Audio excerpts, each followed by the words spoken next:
Flashback 2.6 Millmore Leap Day Descendant. Lesky resumed talking. Mr. Seaborn, you were born on Leap Day, like your great-grandfather in 1872 and your Aunt Millmore in 1852. But to protect you, your birth certificates included different dates. July 31st. That is not your real birthday.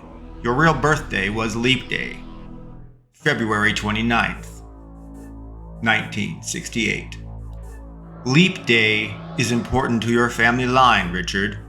Only those born on Leap Day inherit a spiritual connection with celestial planes, most notably a connection with heaven and hell, and their residents. As a Millmore descendant born on Leap Day, you possess the Millmore celestial spiritual connection to heaven and hell. Or at least that is what we are hoping. You may not have known the connection you have, but it is powerful, and I am sure you have felt it. You must have felt a holy force pulling you towards righteousness. It is the connection trying to reach out from you, from within you, that made you innately believe in God, I am confident, and quite likely made you innately believe in the devil as well. Richard, your touch powers ancient artifacts, whereas otherwise they are but holy or unholy inert relics. They do nothing for everyone but you. Their power is unlocked only by you, Richard. It is because of this that you are a Millmore soul heir. Mr. Lesky looked down at the white table we all sat around. He raised his head, made eye contact with each of us, rounding the table from right to left. It was as if he was assessing how much we had absorbed or even believed in his wild stories. He started talking. You must be wondering by now, how is it that Aunt Millmore was the parent of your great-grandparents, but only recently died? Your Aunt Millmore was born on Leap Day 1852, making her death at 170 years old. Your Aunt Millmore seemed forever unhealthy, Richard, but she persisted by force of iron will until an heir was ready. Until you, Richard, were ready. Mr. Lesky added, your father's continued use of legal name changes, aliases, and stolen identities was valuable in keeping your identity further anonymous. Your name, Seaborn, was entirely imagined by your father, just as his name Silver was born of his imagination. Indeed, Silver loved the ocean. He imagined Silver was born of the sea, and so he did change the name to Silver Seaborn, though that's not the name we specified.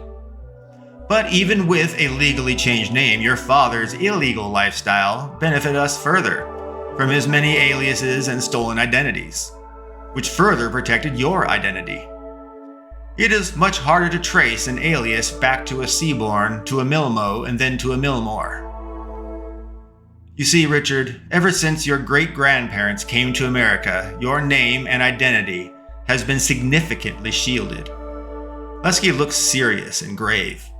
I know, Richard, this sounds insane, absurd, and well, it would be, were it not true. Have you heard of the Knights Templar, Richard? Lesky asked. I answered, yeah, I have. I read about them. I played games about them. I think they were pretty cool. Didn't they fight for God directly? You know, only for the crown or the church if they were on the side of God, according to God's teachings. And they were not beholden to a pope or the king. They were a global, secret organization that I guess wasn't that secret. Is that right? Lesky replied, Richard, that's a decent overview. The Knights Templar were dedicated warriors of God, fighting against evil, corruption, and the unholy. They were the only true force of God that was without mortal greed or sway. Lesky kept on going. The High Prince of Hell, Baal, had infiltrated and influenced the kings, queens, patriarchs, bishops, and popes, all walks of rulers and leaders across the world, so that they would see the Knights Templar as arrogant, full of pride and hubris, and an uncontrollable threat to their power. The Knights Templar were so attacked then, they had to go underground, into hiding, after both the church and the crown across the globe all turned upon them, almost overnight. There was a great battle to protect the Holy Grail, but both the Knights Templar and the Grail were lost, when a century-long war and hunt had finally come to an end. Kings, patriarchs, and popes alike had declared the Knights Templar dead and gone. In that moment, Baal's clench on the world's economies, its politics, its religions, its governments had become so strong, unhindered. Richard, the leaders of the cult of Baal are heads of state and global organizations and religions. They have infiltrated world powers and influence groups throughout the globe. United Nations, NATO, G7, Interpol, World Economic Forum, even the Vatican, Richard. They've all been compromised. And there was more from Lesky yet.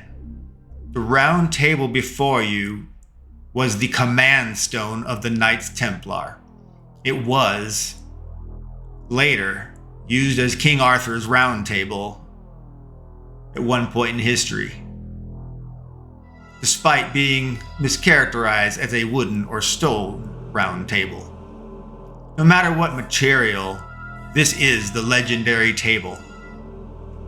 And it is still God's gifted divine table to the mortal world, to humankind. This round table was carved from pure white and black meteor that struck the earth sent by the heavens from God. The meteor had no gradient color, pure black, pure white. It is what God wanted it to be.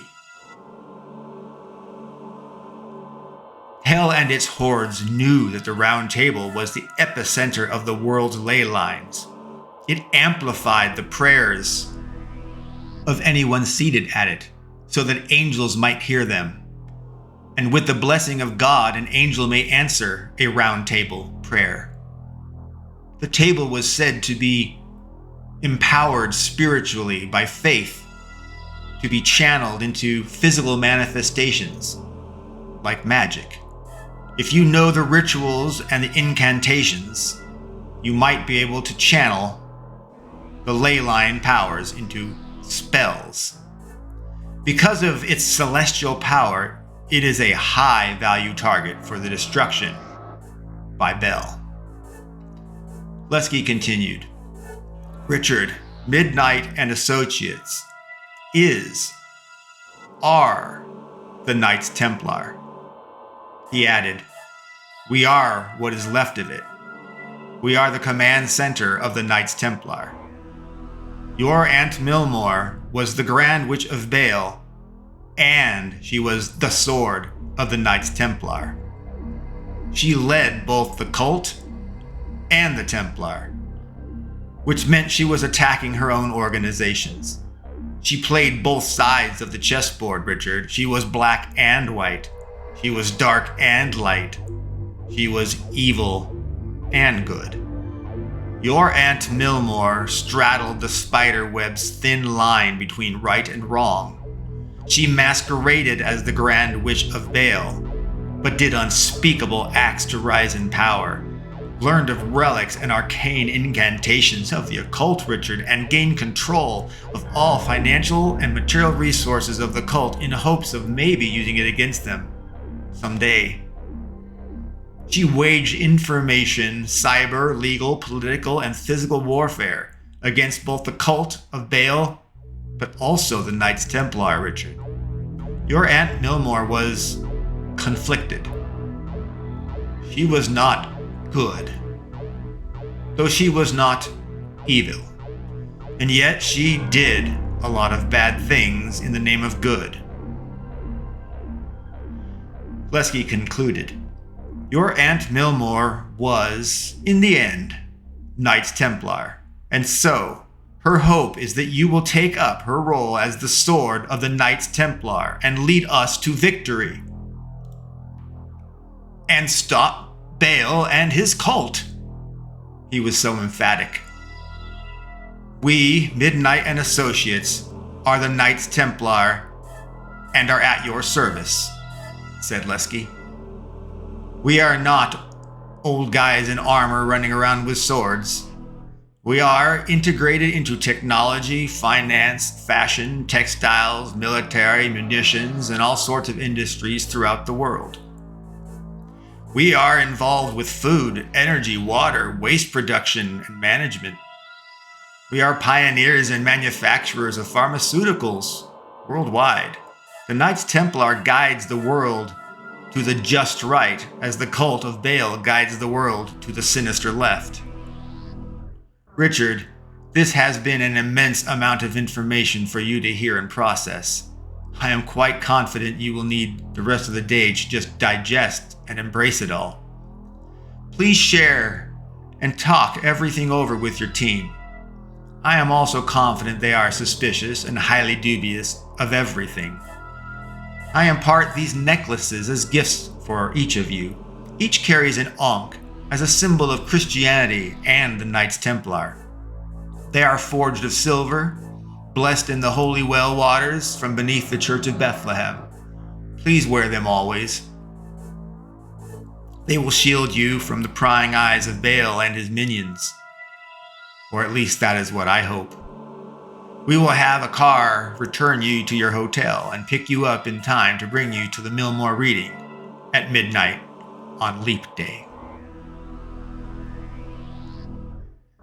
It was unquestionably the most insane and unbelievable day I think I have truly ever had in my life.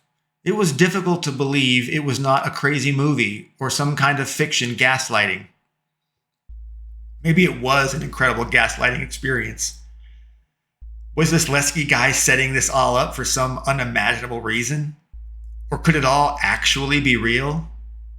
Well, one thing for sure, Aunt Millmore's last will and testament reading is going to be very strange. The black van and driver returned us to our hotel.